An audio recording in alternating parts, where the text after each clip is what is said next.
Hi, class. So today I told you I was going to model for you how to complete this table here from our lesson. This is number 6.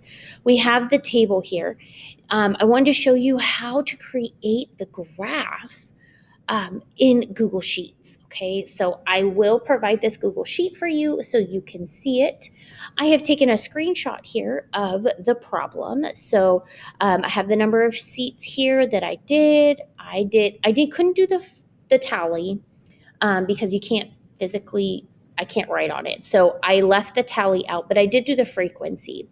Now, if I want to do the relative, I'm going to show you a couple different things. So I haven't filled in the relative frequency and I haven't created my chart yet, okay, my graph.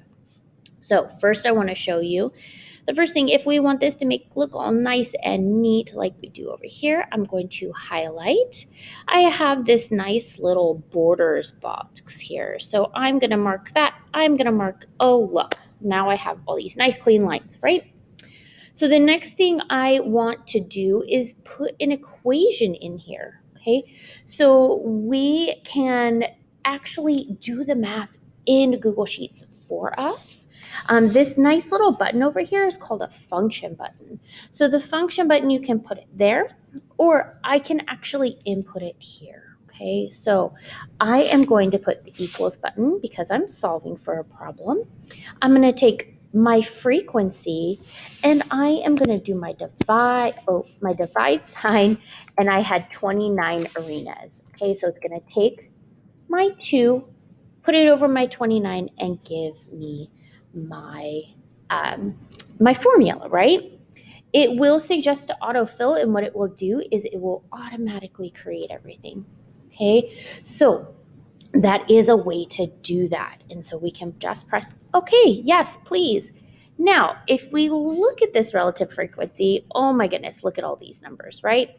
So we can actually go here and decrease our decimal spot. We're going to highlight all of them, and we're going to decrease it to right there.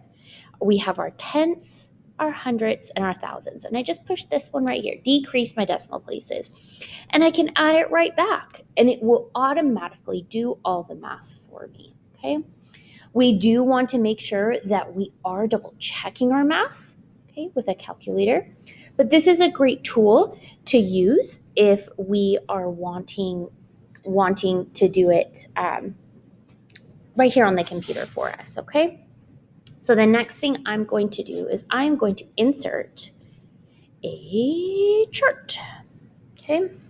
So if we look here, we have lots of different charts. We have column charts. Okay. So they have lines, we have areas, bars, pies, scatters, lots of different kinds of charts, right?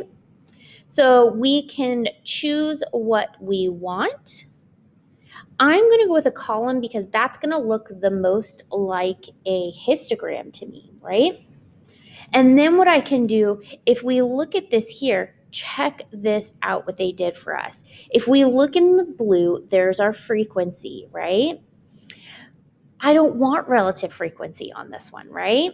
So I'm going to go down here at the bottom, and this is going to be my horizontal axes, okay? And I want to customize. Now, I can automatically take my relative frequency out, because what it's going to do, we need to create one with our frequency, okay? And we need to create one with our relative frequency. We need to do 2 different ones, okay? So when we're doing this, we're just going to take it out. Actually, I think I need to create 2. I'm going to create 2 charts. We're going to do this a little bit differently. So we are going to insert our chart column. The number of seats is even. Do you see how it's even labeling it for us? And then we have our frequency here. So we want to remove our relative frequency. Okay. So, and we can change the top. This one is just going to be frequency. Okay. And then we can take it and we move it down, okay? And then we are going to insert another chart. See, we have another one here. Isn't this so cool, right? So we have a column chart. Our x-axis, we're going to select a data range.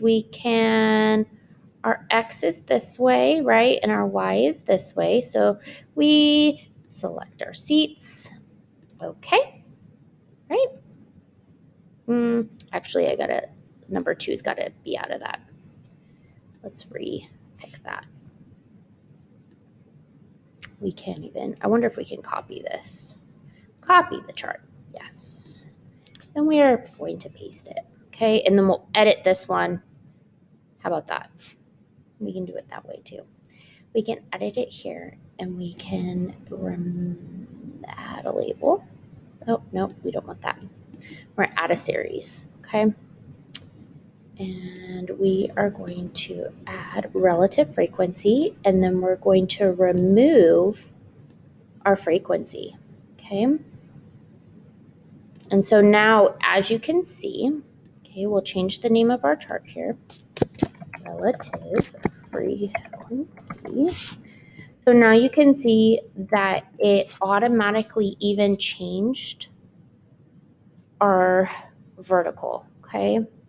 So our horizontal stayed the same all the way across the board, but our vertical changed, okay? So our relative frequency went to a decimal instead of how many times it occurred, okay?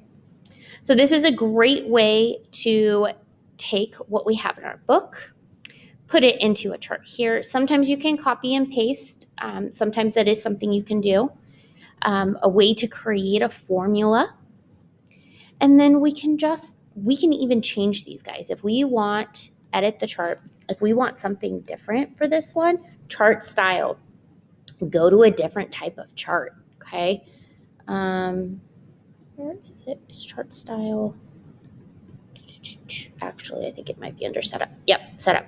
Okay, so we can even do, if we want a bar graph instead, we can do it and flip it on its side. Okay, so this is going to look more like your tally.